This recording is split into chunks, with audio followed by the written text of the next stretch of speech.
Welcome to just ఆమెతో Jesus కీర్తన 90:12 మాకు జ్ఞాన హృదయము కలుగునట్లుగా చేయము, మా దినములు లెక్కించుటకు మాకు నేర్పమంటూ దైవజనుడు అంటే మోషే దేవుని యొక్క సన్నిధానంలో ప్రార్థించడం జరిగింది. సమయము బంగారం కంటే, ధనము కంటే, ఈ లోక సంబంధమైన అన్ని విషయాల కంటే కూడా ప్రశస్తమైనది.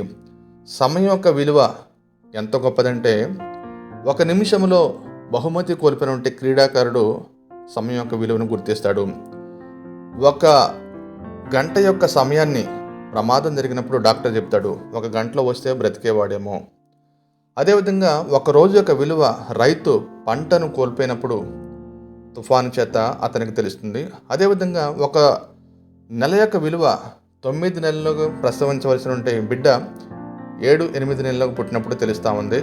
ఒక సంవత్సరం యొక్క విలువ విద్యార్థి ఫెయిల్ అయినప్పుడు తెలుస్తూ ఉంది. కాబట్టి సంవత్సరాన్ని మనం వృధా చేయకుండా ప్రతిదినమును కూడా దేవుని యొక్క సన్నిధానమును కనిపెట్టి దేవుని యొక్క కృప చొప్పున జీవించడం గాక. ఆమేన్.